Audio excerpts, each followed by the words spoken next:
Now, this is doing the rounds quite a lot at the moment. The law of attraction, they call it. I've been talking about this for years in terms of what you put out is what you pull back. This energy that we're generating that can now be photographed and can certainly be felt when you meet someone and you say, oh, I got bad vibes from them, or I got good vibes from them, depending on their own state of being.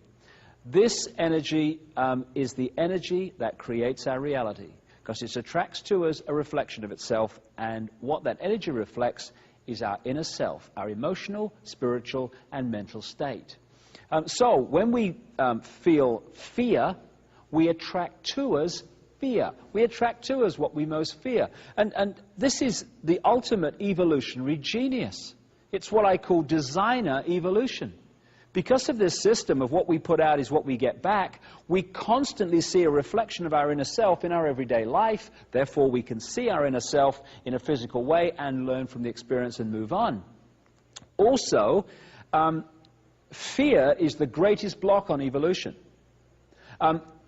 Whatever area that we fear, that our fear relates to, is a no-go area for our evolution. Because people don't normally say, well, I fear that, I'm going to face it. They go, oh, no, thank you very much, change the subject, not going in there. So this process of drawing to us what we put out means that we have to face what we're putting out, so we can face it and evolve. So when we fear something, we draw what we fear to us eventually.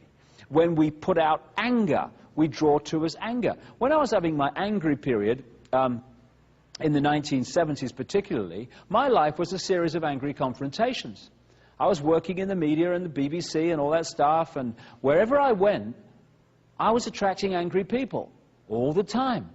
Even if I was in an apparently consciously calm state, my subconscious anger is still going out there and it's still pulling in angry people. Someone comes into a bar in that period and they'd had a bad day, they found me every time.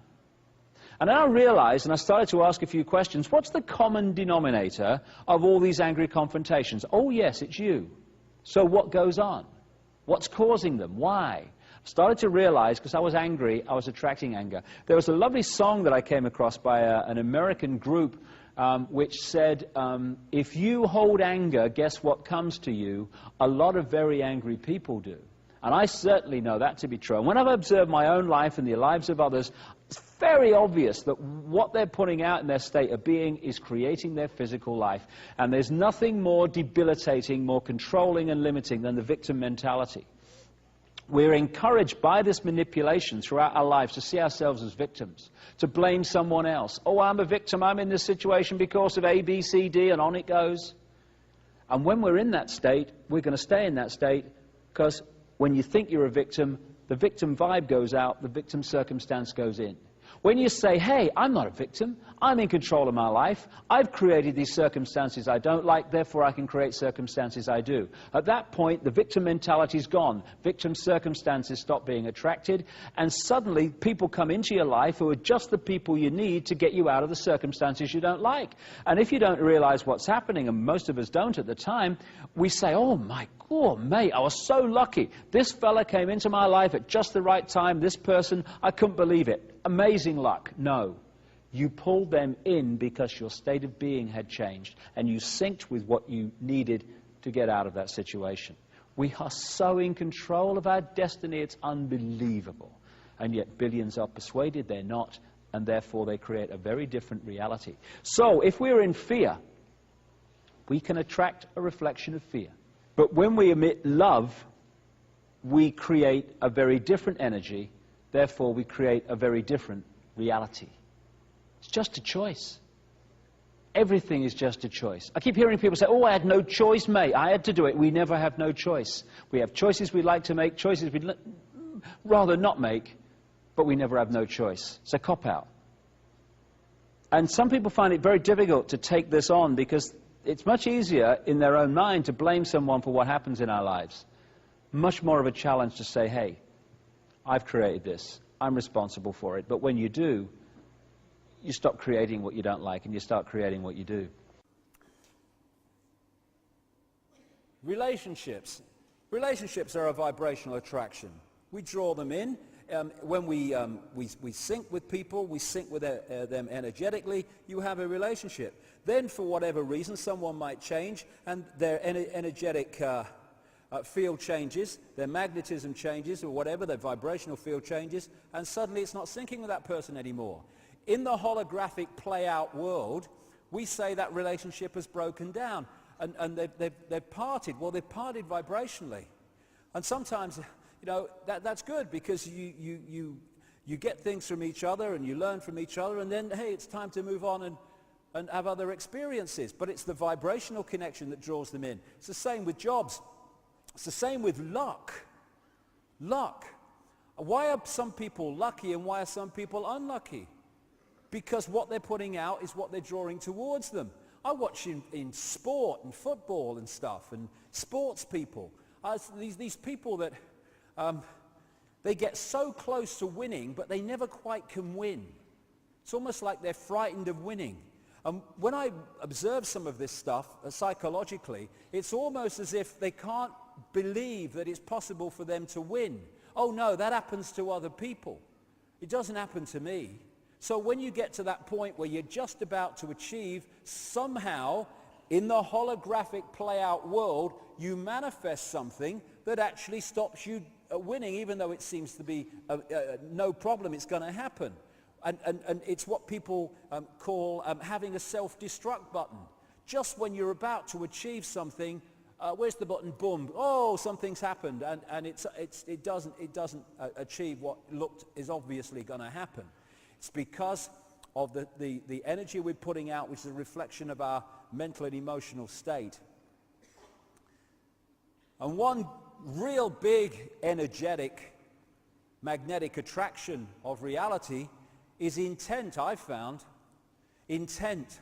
An intent, this is what I'm going to achieve. This is what I'm going to do. This is what I want to do. This is what I will do. When that intent goes out, it goes out as a vibrational field, and it draws back towards us all that we need to achieve that intent every time.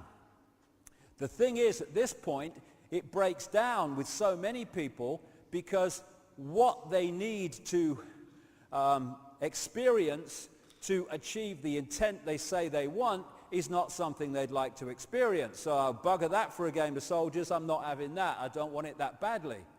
And when we start to transform, things start to change in our energy field. When that happens, things that we were drawing towards us in the old energetic state are not making a vibrational synchronization anymore.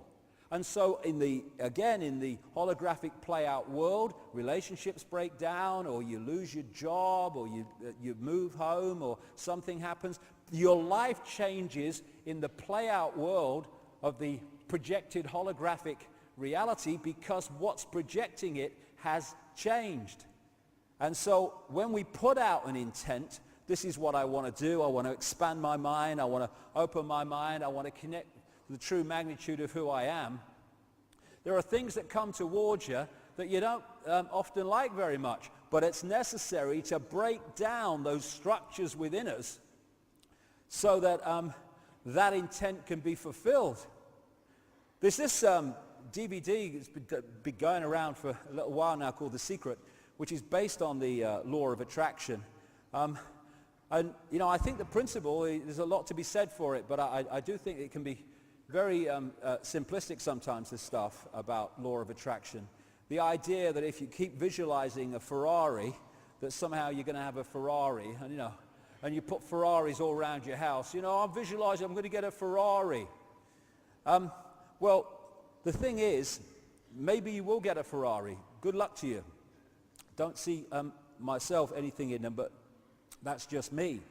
But if your journey, what you've come to experience and what you've come to do, does not sync with having a Ferrari, then you can wallpaper your bloody house with Ferraris. It ain't going to happen. It ain't as simple as visualize a Ferrari, law of attraction, brum, brum, brum, here I go. It's the totality of the energy field that we create that draws in our attracted reality. One part of that is the range of energies or vibrations and frequencies that we are accessing.